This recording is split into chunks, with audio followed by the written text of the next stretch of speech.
que son los cloroplastos, que tienen la capacidad de captar la energía lumínica que viene del sol y transformarla en energía metabólica. Entonces, siempre que tengan una fuente energética luminosa, como es el sol, ellas van a tener la capacidad de hacer esta obtención y transformación de energía. Transforman energía lumínica en energía metabólica. ¿Y por qué es importante? Porque existen algunas bacterias que también cumplen procesos fotosintéticos. Desde el punto de vista médico, no son bacterias que nos interesen, pero nuestra materia se llama microbiología y por tanto engloba el estudio de las bacterias en general y por tanto es importante que conozcamos, aunque sea de pasada, lo que es la fotosíntesis. Entonces, ¿qué es la fotosíntesis bacteriana? En la fotosíntesis anoxigénica, o bacteriana, no se utiliza el agua como elemento dador de electrones, por lo que no existe producción de oxígeno. Existen 3 tipos de organismos que realizan esta fotosíntesis, que son las sulfobacterias purpúreas y las sulfobacterias verdes, las cuales emplean sulfuro de hidrógeno, y también las bacterias verdes que utilizan materia orgánica como sustancia donadora de electrones. ¿Por qué es importante saber esto? Porque en microbiología industrial existe el estudio de las bacterias que son capaces, por ejemplo, de digerir ciertos componentes que son contaminantes. Por ejemplo, las bacterias que se utilizan en los procesos de clarificación de aguas hervidas, por ejemplo, o en los procesos, como en algún momento les contaba, de descontaminación de derrames de petróleo en algunos lagos o en algunos ríos, en mar. Entonces hay bacterias que son capaces de hacer procesos, por ejemplo, de alimentarse de sustancias que para otro tipo de seres vivos son sustancias tóxicas. Y lo que me olvidaba de decirles de la fotosíntesis es que es el complemento a la respiración. ¿Por qué razón? Porque todo ser vivo, cuando respira, capta oxígeno y elimina a su medio ambiente dióxido de carbono, mientras que los organismos vivos que son capaces de producir la fotosíntesis, lo que hacen es captar el dióxido de carbono de su medio ambiente y transformarlo en oxígeno, menos las bacterias que tienen actividad fotosintética. Las que son capaces de hacer esta fotosíntesis, así como vemos, que es captar dióxido de carbono y eliminar oxígeno, porque el carbono, del dióxido de carbono que captan, lo utilizan justamente en la síntesis de moléculas que después van a tener energía metabólica, como es el almidón. Bien, entonces eso es todo lo que tienen que saber acerca de fotosíntesis. Ahora, para estudiar las bacterias, como les decía, necesitamos saber qué tipo de metabolismo tienen estas bacterias, qué tipo de bacterias son, si son bacterias simples, si son bacterias que crecen rápido, si son bacterias que tienen crecimiento lento, si son bacterias fastidiosas para su estudio.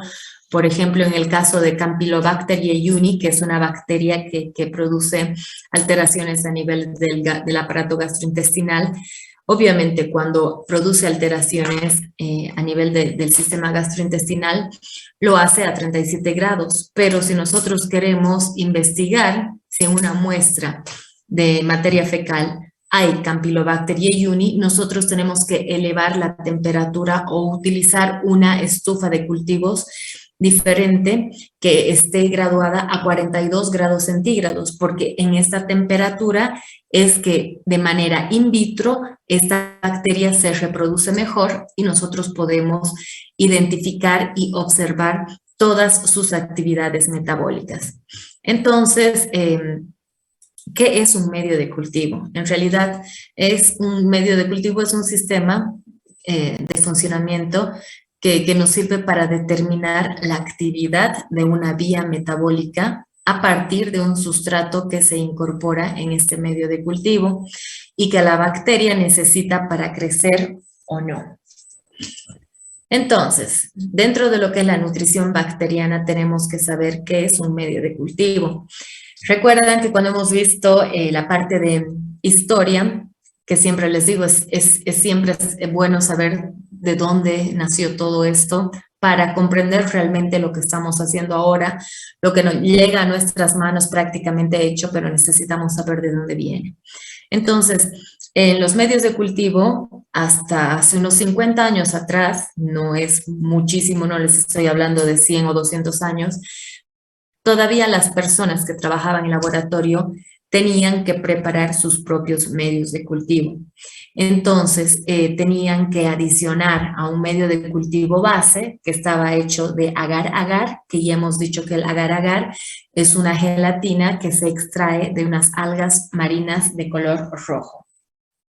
Entonces, a este medio de cultivo base, nosotros se le tenía que agregar diferentes sustancias nutrientes dependiendo del medio de cultivo que se estaba preparando en ese momento para que se pueda realizar el estudio de las bacterias.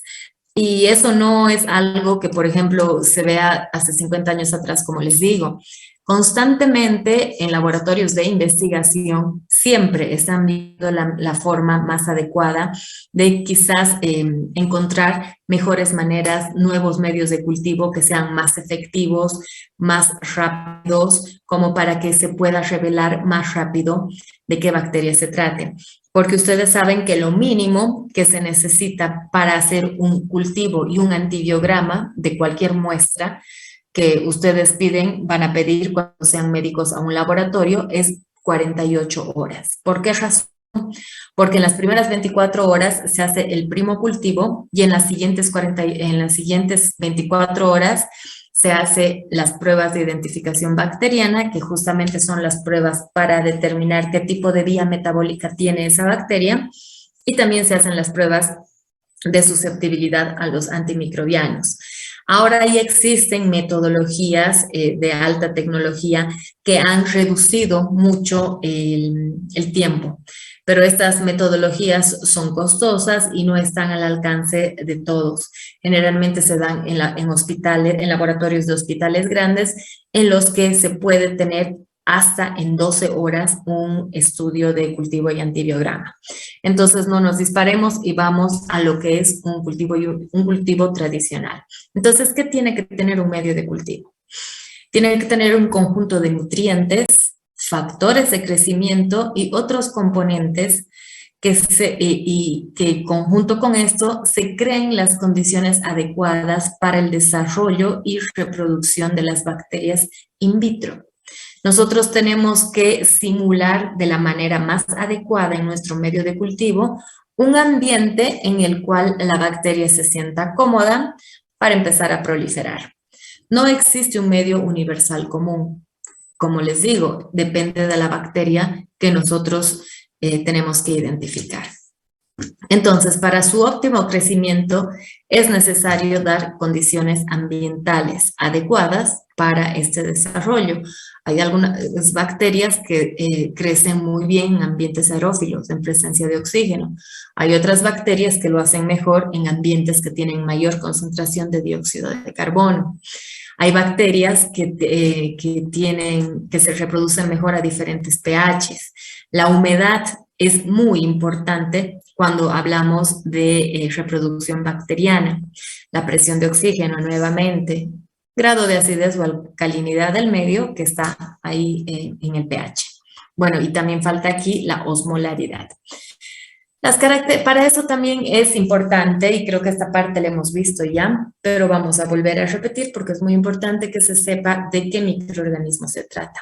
Entonces, las características más importantes que tienen los microorganismos en general, que se estudian en la gran rama de la ciencia que es la microbiología, tienen diferentes características. Por ejemplo, tipo trófico quiere decir si las bacterias son autótrofas o heterótrofas o quimiótrofas o fotótrofas.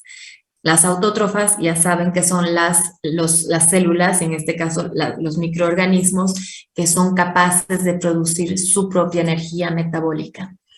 Los organismos heterótrofos son incapaces de producir su propia energía metabólica, por tanto necesitan metabolitos que son proporcionados por organismos autótrofos.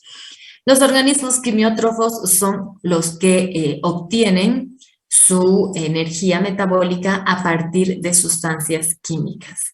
Y los fotótrofos, que vienen a ser también los autótrofos, son los que obtienen su energía metabólica a partir de luz lumínica. Según el tipo respiratorio, las bacterias, los microorganismos, pueden ser aerobios, anaerobios, anaerobios facultativos o microaerófilos. ¿Esto qué quiere decir? Que los anaerobios facultativos son bacterias de naturaleza anaeróbica, que crecen muy bien en ambientes pobres de oxígeno y con alta concentración de dióxido de carbono, pero que pueden soportar también alguna concentración de oxígeno. Lo mismo con los microaerófilos. En cuanto a la temperatura, aquí están los dibujitos que creo que ya les mostré. Aquí, de acuerdo al requerimiento de oxígeno, entonces ustedes pueden ver que hay bacterias aeróbicas y cuando nosotros las sembramos en un medio de cultivo, vamos a observar después de 24 horas que la proliferación se ha dado en la superficie del tubo cuando se trata de bacterias aeróbicas, porque están en contacto con el oxígeno. Cuando se trata de bacterias anaeróbicas, la proliferación se da en el fondo del tubo. Cuando son microaerófilas, son bacterias anaeróbicas, pero que pueden soportar también concentraciones de oxígeno. Y los anaerobios aerotolerantes es de igual manera. En cuanto a la temperatura, hemos visto ya que existen diferentes tipos de bacterias. Las bacterias extremófilas, que justamente son un tipo de bacterias que pueden también cumplir el funcionamiento de la fotosíntesis, son bacterias termófilas, que nosotros las podemos encontrar en aguas ácidas cerca de volcanes. Y estas bacterias soportan temperaturas muy altas. También hay bacterias psicotróficas que soportan temperaturas muy bajas. Y las bacterias que nosotros vamos a ver en este curso, que son las bacterias de interés médico, porque son las que causan enfermedades a los humanos y bueno, a todo ser vivo, son las bacterias mesófilas, que son las que se reproducen bien a 37 grados centígrados. En cuanto al pH, hay bacterias acidófilas o acidófilas extremas que soportan pHs muy ácidos. Incluso nosotros aquí estudiamos dentro de la microbiología clínica, estudiamos bacterias acidófilas, es el caso de Helicobacter pylori, que es una bacteria que es capaz de soportar el pH ácido del ácido que hace el ácido clorhídrico en el estómago. Entonces, esta bacteria lo que hace es, si se encuentra mucho tiempo en el estómago, produce ulceraciones y a la larga, si estas ulceraciones no se tratan, es el principal causante de cáncer gástrico. Entonces, es una bacteria de estudio clínico que está en nuestro programa analítico, la vamos a estudiar y es una bacteria acidófila. También hay bacterias alcalófilas extremas, que como su nombre lo indica, soportan pHs alcalinos o básicos. Y en general las bacterias que nos interesan conocer son bacterias que soportan pHs cercanos a 7, más o menos de 6.5 a 7.5. Entonces, para que nosotros podamos darles este medio ambiente en medios de cultivo a las bacterias, tenemos que simular, como les decía, el medio ambiente en el cual ellas se desarrollan. Y ese medio ambiente en el cual ellas se desarrollan es un medio ambiente que tiene diferentes composiciones, macroelementos, microelementos, que son similares a los elementos que componen a las propias bacterias. Y, por ejemplo, en los medios de cultivo nosotros tenemos que darles, qué sé yo, algunos aminoácidos, algunas vitaminas que necesitan para la producción de sus propias proteínas. Nos vamos por orden. Entonces, en cuanto a los macroelementos, en primer lugar, fuente de carbono. Como todo organismo vivo, saben que estamos compuestos de carbono. Y la fuente de carbono que necesitan o que requieren las bacterias en su medio ambiente pueden ser dióxido de carbono o compuestos carbonados orgánicos. Por ejemplo, un azúcar, digamos una glucosa. Estos se utilizan en la construcción de innumerables moléculas necesarias para la propia célula y los hidratos de carbono se consideran fuente de carbono y energía. Entonces, los hidratos de carbono son los metabolitos más estudiados en todas las bacterias que nosotros estudiamos en laboratorio. Fuente de nitrógeno. El nitrógeno también es un componente fundamental de toda célula viva. Es metabolizado para proveer proteínas, ya que forma parte de la estructura de los aminoácidos, que ya saben que los aminoácidos son las estructuras de las proteínas. Entonces, el nitrógeno forma parte de los ácidos nucleicos también, de los aminoácidos también, y los polímeros de pared, obviamente porque forma parte de las proteínas, de la estructura de las proteínas. Algunos microorganismos pueden incorporar nitrógeno en forma de aminoácidos que están en ese medio ambiente en forma de bases púricas o pirimídicas. El nitrógeno también es muy importante porque, por ejemplo, una de las pruebas bioquímicas que vamos a ver en laboratorio es la reducción de nitratos a nitritos. Esto quiere decir de que existen algunas bacterias que tienen en su composición enzimas que son capaces de reducir el nitrato, el sustrato nitrato, y convertirlo en nitrito. Y esta reducción nosotros la podemos observar en un medio de cultivo de dentro de las pruebas bioquímicas. Entonces, esto también nos indicaría que esa bacteria necesita nitrógeno para sus actividades metabólicas. Y bueno, en ciertos medios de cultivo el aporte de nitrógeno es realizado por las peptonas. Ay, me he ido para atrás. Bueno, también se necesita fósforo y se necesita azufre. ¿Fósforo para qué? También es un componente estructural. Hemos visto que también en los ácidos nucleicos el fósforo es súper importante porque está formando no solo el DNA, sino también el RNA y también forma parte de las membranas. O sea, no sé si recuerdan que en la estructura de las membranas decimos que es una bicapa fosfolipídica que está conformada. Fosfolipídica quiere decir que son lípidos que tienen, polímeros de lípidos que tienen en su composición grupos fosfato. Entonces, para que la bacteria sea capaz de sintetizar sus membranas, necesita que en su medio ambiente haya fósforo. ¿Cómo nosotros dotamos este fósforo? Se utilizan fosfato de sodio o fosfato de potasio, que son unas sales que se adicionan al medio de cultivo. El fósforo también, el fósforo se incorpora a ácidos nucleicos, fosfolípidos, polímeros de membrana, también ATP y sustancias de reserva.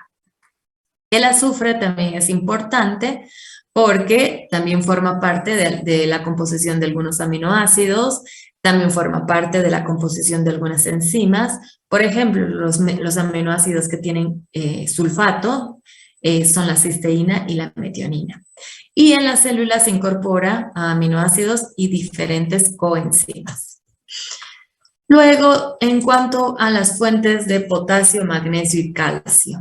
El potasio, magnesio y calcio son cationes, por tanto, saben que los cationes tienen carga positiva y su función es estabilizar las macromoléculas aniónicas. El potasio actúa como una coenzima y también es estabilizador del RNA. El magnesio se integra a la clorofila en organismos fotosintéticos. Y el calcio es un catión súper importante porque no solamente interviene en muchos procedimientos enzimáticos, sino que también forma parte de muchas moléculas estructurales. El sodio nosotros lo aportamos en los medios de cultivo como una sal, que es el cloruro de sodio. ¿Y para qué es importante? Es súper importante el sodio porque contribuye a equilibrar la presión osmótica del medio extracelular. Cuando el sodio está en altas concentraciones en el medio de cultivo, se produce un fenómeno que ya vamos a ver a continuación.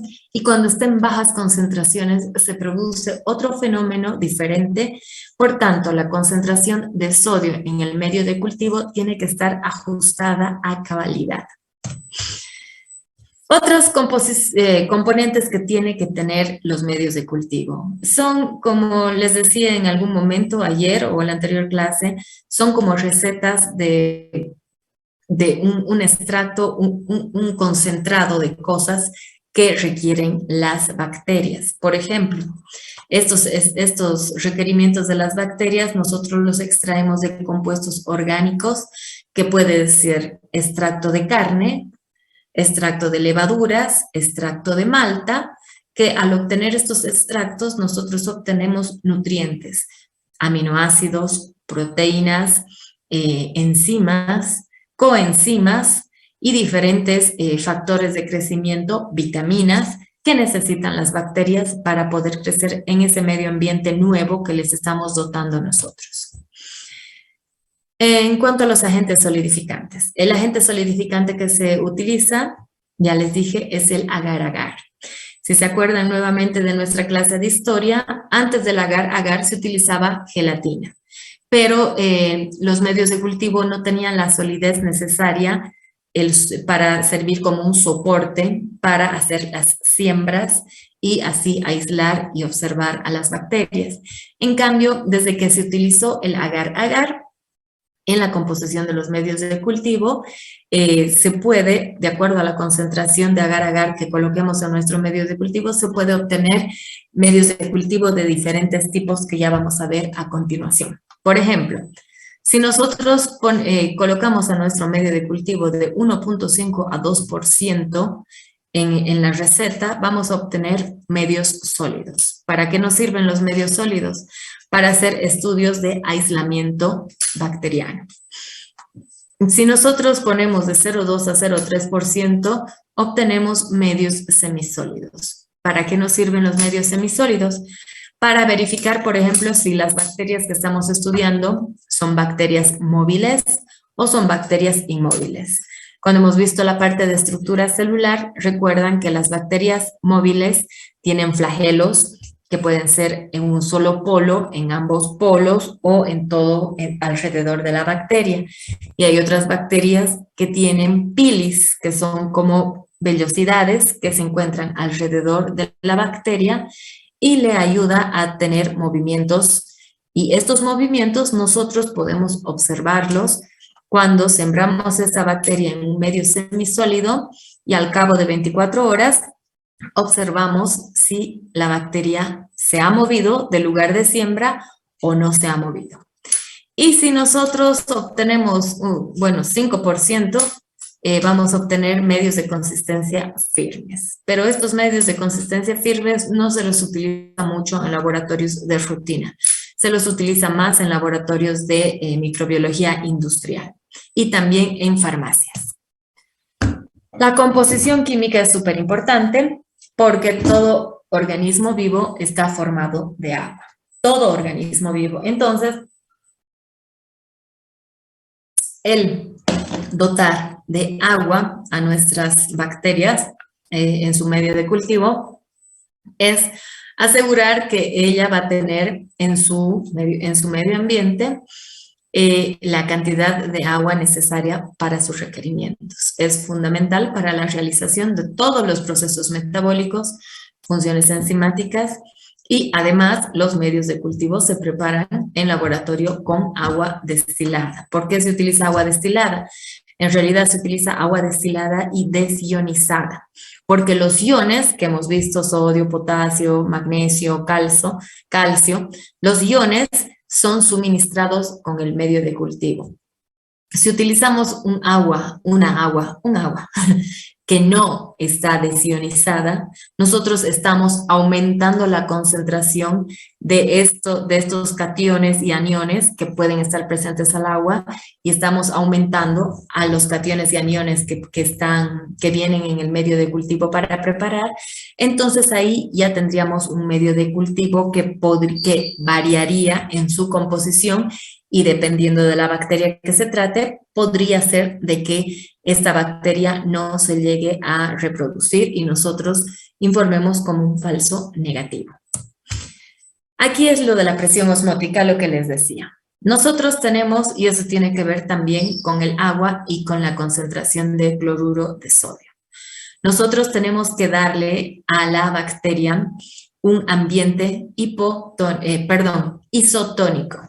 Un ambiente isotónico, como pueden observar en el primer vaso, va a hacer que la bacteria mantenga sus características funcionales y estructurales adecuadas. ¿Qué pasa si nosotros le ponemos en este medio de cultivo menos cantidad de sodio? Si hay menos cantidad de sodio, la célula lo que hace es hincharse para retener el sodio que necesita dentro de sí. Y si nosotros tenemos un medio hipertónico con mayor concentración de sodio, la célula se desinfla, se achuña, como podemos decir, porque para tratar de compensar la presión osmótica entre el interior de la célula y el exterior de la célula, elimina el agua que contiene dentro de la célula hacia el exterior y se observa una bacteria achuñada, desinflada. Y a la larga, una bacteria en un medio hipertónico no se logra desarrollar, excepto algunas excepciones que ya vamos a ver. Entonces, hemos visto qué es lo que tiene que tener básicamente un medio de cultivo. Resulta que los medios de cultivo también se pueden clasificar de acuerdo a para qué nos van a servir. Entonces, se pueden clasificar de acuerdo a su composición y de acuerdo a su finalidad. De acuerdo a su composición, tenemos en primer lugar los medios líquidos. Los medios líquidos se caracterizan por no tener agar-agar o por tener concentraciones de agar-agar muy pequeñas. Se llaman también caldos y se los utiliza, por ejemplo, como medios de enriquecimiento. ¿Esto qué quiere decir? Por ejemplo, si nosotros queremos aislar una bacteria, por ejemplo, de una muestra de materia fecal, en la que hay una gran cantidad de bacterias, no solamente la bacteria patógena que está ocasionando algún problema a nuestro paciente, sino también un sinnúmero de bacterias que están presentes en materia fecal. Entonces, nosotros utilizamos un caldo de enriquecimiento. Este caldo de enriquecimiento es líquido. Tiene ciertos componentes que lo que hacen es inhibir la proliferación de las bacterias que no queremos identificar y hacen o estimulan la proliferación de la bacteria que sí queremos identificar. Entonces, si aquí estamos viendo de acuerdo a la composición, existen los medios de cultivo líquidos que nos sirven, 1, como medios de enriquecimiento. 2, nos sirven como medios para hacer diluciones. Por ejemplo, si nosotros necesitamos saber la concentración inhibitoria mínima, que la próxima clase, cuando empecemos a ver antibióticos, vamos a hablar de la concentración inhibitoria mínima, que ya les adelanto un poco, es la concentración mínima a la cual un antibiótico que estudiamos es capaz de ya producir daño en las células bacterianas. Entonces, para hacer el estudio de concentración inhibitoria mínima en laboratorio, se tiene que hacer una serie de diluciones de las muestras. En primer lugar, se hace una suspensión y a partir de esa suspensión se van haciendo diluciones 1 en 2, 1 en 4, 1 en 6, 1 en 8.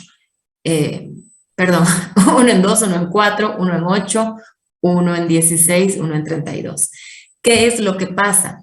Entonces, cuando se hace el estudio de concentración inhibitoria mínima, después de un tiempo determinado de hacer las diluciones y de sembrar cada una de las diluciones, se observa a qué dilución ha habido ya resistencia o o sensibilidad de la bacteria a ese antimicrobiano. Entonces, los medios de cultivo nos sirven también para hacer diluciones.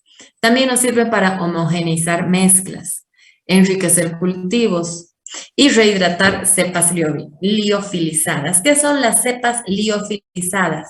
En un laboratorio de microbiología no solamente hacemos el estudio de bacterias, de identificación de bacterias a ciegas. Nosotros trabajamos siempre en equipo, bueno, en el caso de Bolivia, con el Instituto Nacional de Investigación, que es el INLASA, el cual es un laboratorio de referencia a nivel nacional que monitoriza a todos los laboratorios de bacteriología del país. Le controla y verifica que estén trabajando de manera uniforme, de manera adecuada, que sus informes sean los adecuados, y para esto nos hacen controles, evaluaciones, y ellos nos mandan cepas liofilizadas. Las cepas liofilizadas son cepas bacterianas estándar que nosotros sabemos qué características van a tener. Entonces, si por ejemplo nosotros queremos estudiar un nuevo medio de cultivo o queremos realmente verificar que alguna prueba bioquímica de identificación bacteriana esté funcionando bien, o por ejemplo hay una prueba de identificación que es la prueba de CAMS, que nos ayuda para identificar un tipo de bacterias, nosotros utilizamos estas cepas liofilizadas, que son cepas ATCC de control. Estas cepas están en polvo, liofilizadas, y nosotros las tenemos que resuspender para poder utilizarlas. Bien, eso es en cuanto a los medios de cultivo líquidos. Entonces nos sirven para hacer diluciones, para enriquecer cultivos, para rehidratar las cepas liofilizadas, y aquí también falta algo muy importante. Muchos medios de cultivo que se llaman medios de transporte, muchos de ellos son medios líquidos. Algunos son semisólidos también.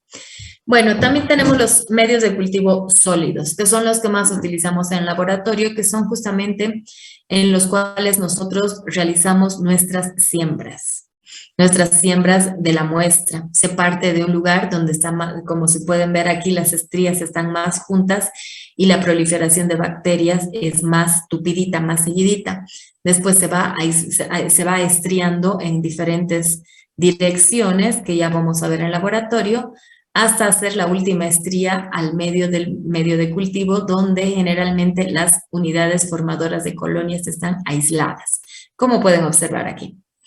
Entonces, para hacer este estriamiento, nosotros tenemos que tener un soporte, y ese soporte lo da la composición del medio de cultivo, que es el 2% de agar, que hace que sea una gelatina no dura, pero es una gelatina de una consistencia adecuada para que pueda soportar el estriamiento que vamos a hacer con nuestra asa de siembra y pueda hacer de que las bacterias sembradas puedan llegar a los nutrientes que se encuentran en el mismo medio de cultivo.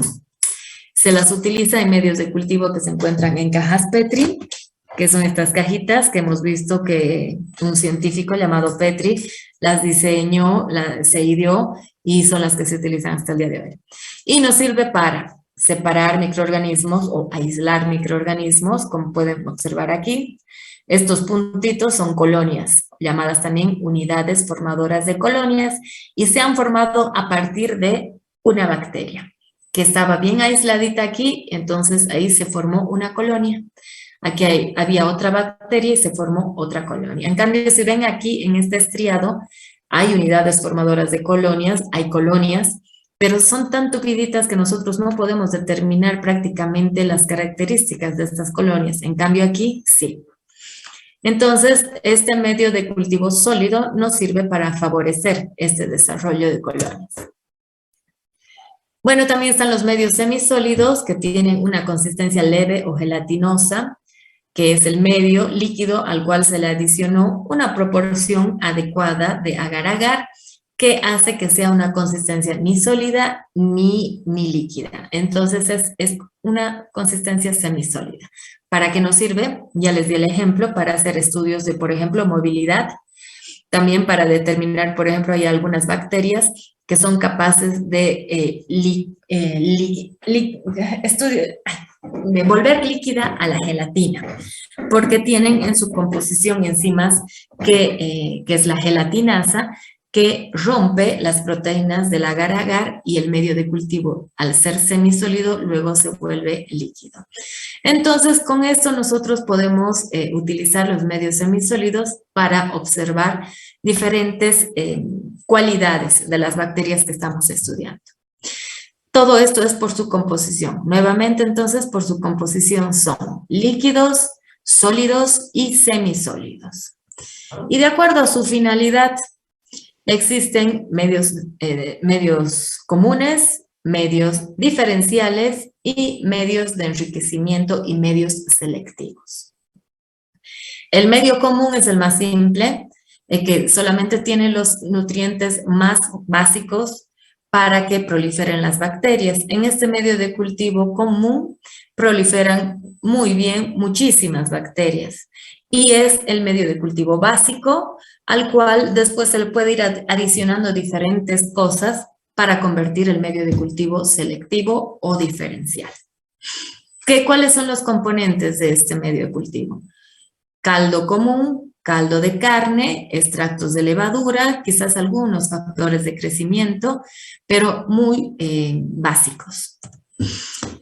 Entonces, los medios de enriquecimiento son medios líquidos que favorecen el crecimiento de un tipo de microorganismo en particular. Ya les di el ejemplo cuando tenemos una muestra de materia fecal. Tenemos un medio de enriquecimiento que es el caldo tioglicolato, que justamente favorece que crezcan ciertas bacterias patógenas que nosotros queremos identificar e inhibe el crecimiento de bacterias saprófitas que están en materia fecal y permite aumentar el número de los microorganismos patógenos que son los que nos interesan. Y medio selectivo. ¿Qué es un medio selectivo? Cuando veíamos la parte de historia, vimos que a alguien se le ocurrió adicionar a esta receta de preparación de medios de cultivo un indicador que nos indique cuando el medio de cultivo se vuelve ácido o se queda o pasa a ser básico. Entonces, colocan ciertos indicadores que lo que hacen es que el medio de cultivo cambie de color cuando la bacteria en sus procesos metabólicos va eliminando a su medio ambiente, por ejemplo, sustancias ácidas. Por ejemplo, una bacteria que fermenta glucosa, que hemos visto en la clase de ayer, elimina lactato a su medio ambiente. El lactato es ácido y el ácido hace de que el medio ambiente se vaya tornando ácido y por tanto nosotros podemos observar en el medio ambiente que hay un viraje de color de rosado a amarillo. Entonces, es un medio selectivo porque favorece el crecimiento de un microorganismo e inhibe el crecimiento de otro. Y además cambia de color dependiendo del metabolismo. ¿Por qué también es selectivo? Porque hay algunas bacterias que crecen muy bien en un medio de cultivo y hay otras que no lo hacen. Entonces nosotros, dependiendo por eso de qué tipo de muestra se trate, más o menos ya sabemos qué tipo de bacterias puede haber ahí, entonces utilizamos diferentes medios de cultivo selectivos para ver justamente qué bacterias van a proliferar y qué bacterias no. Por ejemplo, en este caso que dice que habla de sustancias inhibitorias como antibióticos y ciertos colorantes. Hay algunos medios de cultivo que, a los cuales se les coloca un antibiótico y, por ejemplo, hay algunas bacterias que son sensibles a ese antibiótico, entonces decimos, es tal bacteria. Ya vamos a ver en la práctica. Y cuando son resistentes a ese antibiótico, decimos, es tal otra bacteria. Depende de las características de cada bacteria.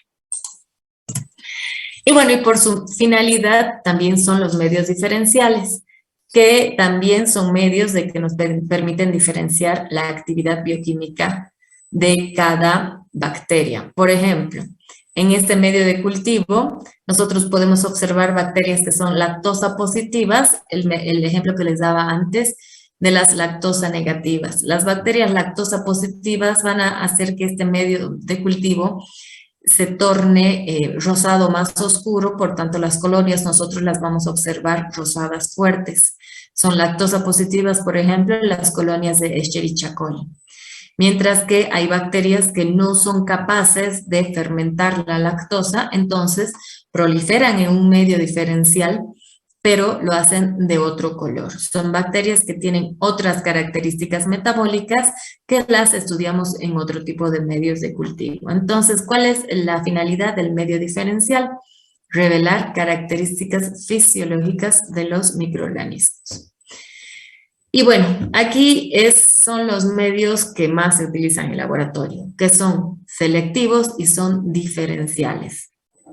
¿Por qué razón? Porque tienen adicionado el colorante que va a hacer que el medio de cultivo cambie de color dependiendo de la bacteria.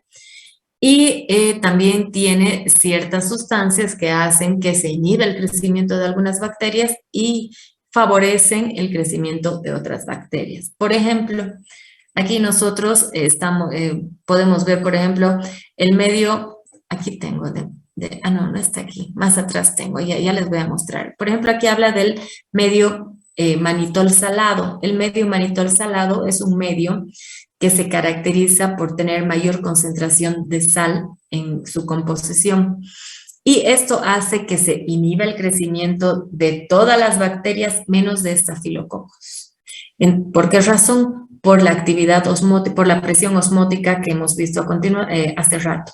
La presión osmótica, si hay mayor concentración de sodio en el medio de cultivo, las bacterias se achuñan y por último no crecen. Pero los estafilococos son un grupo de bacterias que son capaces de soportar concentraciones más altas de sal y por tanto el medio de cultivo de manitol salado es un medio de cultivo selectivo y diferencial para estafilococos.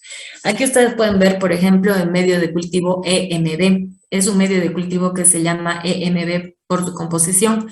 En su composición tiene eosina y azul de metileno, porque es eosina metilen blue. Se utiliza mucho para enterobacterias y para identificar enterobacterias. Y por ejemplo, aquí ustedes pueden ver dos tipos de bacterias que están dentro de esta familia Enterobacteriaceae, pero ustedes pueden observar las grandes diferencias. Por ejemplo, Escherichia coli en agar EMB se reproduce y el medio de cultivo hace que las colonias de Escherichia coli en este medio de cultivo tienen una tonalidad verde metálico, mientras que las colonias de Enterobacter aerogenes son rosadas claritas, pero tienen un ombliguito más oscuro. Entonces, dependiendo de las bacterias, en el mismo medio de cultivo, nosotros ya podemos ir diferenciando de qué bacteria se trate. Por su finalidad, también pueden ser medios de transporte. ¿Qué son los medios de transporte? Son medios de consistencia líquida o semisólida que nos permiten, como su nombre lo indica, transportar las muestras. Generalmente se los utiliza cuando se sospecha de bacterias que son de fastidioso crecimiento o cuando la muestra tiene que viajar más de 2 horas. Porque el tiempo límite, el tiempo adecuado, el tiempo que se recomienda para que una muestra llegue en óptimas condiciones al laboratorio son 2 horas, aproximadamente. Pero si, imagínense que la toma de muestras se realiza en Bermejo o se realiza, qué sé yo, en algún lugar lejano y tiene que llegar a un laboratorio aquí en la ciudad. Entonces, en estos casos se debe utilizar un medio de transporte. Son medios de transporte simples, como el medio nutritivo, el medio de cultivo nutritivo, que tienen agua y amortiguadores de pH y tienen pequeñas concentraciones de nutrientes, pero lo que hacen es mantener la muestra en condiciones adecuadas hasta que lleguen al laboratorio para su procesamiento.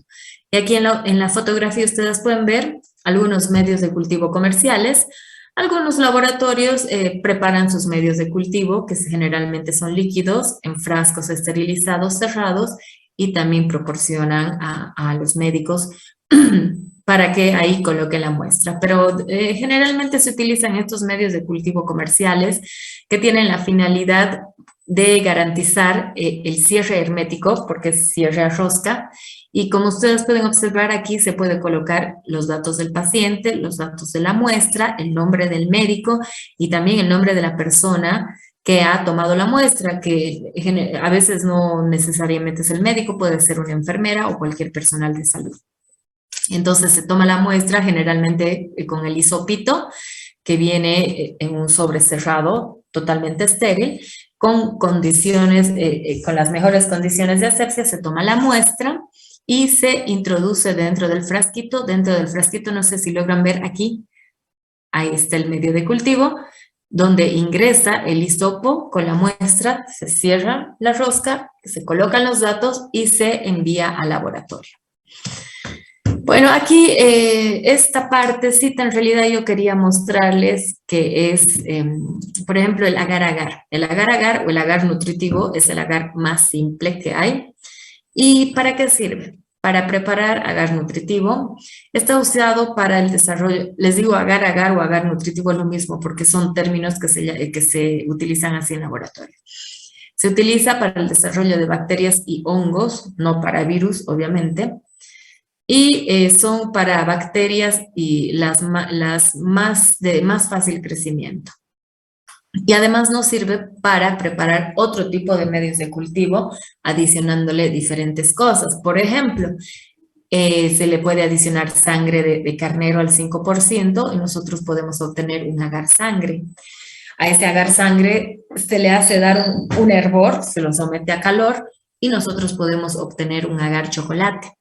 Se le adiciona ciertos antibióticos y nosotros podemos obtener un medio de cultivo selectivo para ciertas bacterias y que inhibe el crecimiento de otras bacterias. Entonces, es el agar más simple que hay. Algunas cepas de enterococos también logran vencer el poder inhibitorio de las sales biliares. Esto es obviamente del agar McConkey. ¿Qué es el agar McConkey? Creo que tengo más aquí del agar McConkey. Bueno, vamos a ver. El medio de manitol salado, o también llamado medio Chapman, es el que les decía que es un medio selectivo y diferencial que tiene en su composición un mayor contenido o una mayor concentración de cloruro de sodio, lo que lo convierte en un medio discretamente hipertónico que inhibe el crecimiento de muchísimas bacterias y que se lo recomienda para el aislamiento de estafilococos patógenos, porque estas bacterias son capaces de soportar concentraciones un poco más elevadas de cloruro de sodio. ¿En qué se los utiliza? En muestras clínicas, en alimentos, también para hacer estudios bacteriológicos de productos cosméticos y otros materiales de importancia sanitaria. También este medio puede utilizarse para el cultivo de especies olófilas de Vibrio. Vibrio cholera es una bacteria que también se caracteriza por proliferar bien en medios de cultivo con alta concentración de cloruro de sodio. Pero obviamente si es que se necesita un medio de cultivo adecuado para Vibrio cholera. Pero como Vibrio cholera está relacionado a brotes epidémicos, no es una bacteria que normalmente uno puede aislar en un laboratorio, entonces generalmente no se prepara rutinariamente un medio de cultivo para Vibrio cholera. Entonces, si no se tiene acceso a un medio de cultivo adecuado para Vibrio cholera, se puede utilizar el medio de Chapman. Y aquí ustedes pueden ver el medio de Chapman cuando es positivo y cuando es negativo. Ustedes pueden observar el cambio de color, justamente porque las bacterias que proliferan son bacterias que, de acuerdo a sus actividades metabólicas, acidifican el medio en el que se encuentran y hacen que el indicador que contiene el medio de cultivo vire el color. El agar EMB, que es como les decía el eosin metilén blue, tiene como indicador a la eosina y también tiene, perdón, azul a la eosina y también tiene el azul de metileno. ¿Por qué? Porque es un medio selectivo y diferencial que nosotros lo utilizamos mucho para las enterobacterias y también para bacilos coliformes. También se puede utilizar de igual manera que el agar McConkey. ¿Esto qué quiere decir? Algunos laboratorios para hacer un estudio de enterobacterias utilizan el agar EMB y el agar McConkey, porque las características son similares, pero siempre es mejor que utilicen ambos medios de cultivo. Otros laboratorios simplifican su trabajo y pueden utilizar o agar EMB o agar McConkey. Ambos agares, ambos medios de cultivo se utilizan para el aislamiento de enterobacterias. Entonces, aquí ustedes pueden ver, todas las bacterias que ven en esta imagen son enterobacterias. Y de ahí ustedes pueden observar, por ejemplo, Escherichia coli, en agar EMB, tiene el halo metálico que caracteriza a sus colonias. Enterobacter cloacae tiene las colonias rosado clarito y tienen un ombliguito más oscuro. Klebsiella pneumoniae es una bacteria que se caracteriza por tener colonias grandes y súper mucosas. Incluso hay algunas especies de Klebsiella que son tan mucosas que nosotros podemos agarrar el medio de cultivo, tomamos el asa de siembra, la colocamos sobre la chocamos sobre una colonia y levantamos un poquito y se forma una cuerdita. Entonces, esto indica que las bacterias son súper mucosas. Salmonella typhi se caracteriza por tener colonias rosado muy clarito. Shigella sonnei, colonias muy pequeñitas y un color blanco leche. Y Proteus vulgaris tiene colonias casi incoloras. Entonces, con solo observar aquí las colonias, nosotros podemos no identificar directamente si se trata de Escherichia coli, aunque sí, evidentemente con estas características, pero este es el primo cultivo. Y a partir del primo cultivo, nosotros podemos decir, perfecto, se trata de una enterobacteria, probablemente una Escherichia coli, y vamos a hacer el segundo día de cultivo una batería de pruebas bioquímicas para identificar enterobacterias, más precisamente Escherichia coli. Entonces, pondremos diferentes tubos de ensayo que contengan nuestros medios de cultivo de pruebas de medios de cultivo que nos permitan identificar el metabolismo de este tipo de bacterias. Y bueno, eso es todo. Pensé que ya tenía diferentes había puesto otros medios de cultivo más. Bueno, les he puesto solamente estos de ejemplo, chicos, porque en realidad estos medios de cultivo selectivos y diferenciales los vamos a estudiar más allá cuando ya veamos en las siguientes unidades, cuando ya veamos una por una las bacterias y además vamos a ver en laboratorio. Bueno, en realidad esto es lo que está preparado para el día de hoy. Falta un poquitito de esta parte de metabolismo bacteriano que lo vamos a ver el martes y después vamos a entrar ya a lo que es antimicrobianos. ¿Tienen hasta aquí alguna pregunta, alguna duda, algún comentario que hacer?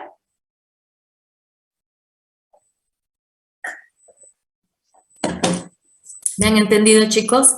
¿Han entendido la importancia de darles a las bacterias en ese medio ambiente todos los nutrientes necesarios para que se puedan reproducir y luego nosotros poder observar cómo es esa reproducción, cómo es ese metabolismo que tienen estas bacterias, que lo vamos a ver bienísimo ya cuando veamos, por ejemplo, la práctica de pruebas bioquímicas, realización e interpretación de pruebas bioquímicas. Esa práctica, ojalá y Dios quiera que la podamos hacer presencial, porque me interesa realmente que puedan observar cómo son las pruebas bioquímicas antes de ser sembradas y después ya cuando, por ejemplo, encontramos ahí alguna bacteria que es fermentadora o cuando no es fermentadora de azúcares o cuando es móvil, cuando no es móvil o cuando es indol positivo, indol negativo, en fin. Entonces, eso vamos a rogar que se pueda hacer presencial y en caso que no se pueda, pues bueno, vamos a hacer lo que se pueda para que puedan observar mediante Zoom. Si no tienen ninguna duda, chicos, aquí dejamos la clase por el día de hoy. 15 minutos antes los voy a despachar. Nos veríamos directamente el martes, ¿bien? Si no tienen ninguna duda, pueden retirarse, chicos. Que pasen buena noche. Hasta el martes. Hasta el martes, doctora. Gracias. Hasta el martes, Hasta luego, chicos. doctora, gracias. Hasta luego, Hasta luego, doctora. doctora. Hasta luego.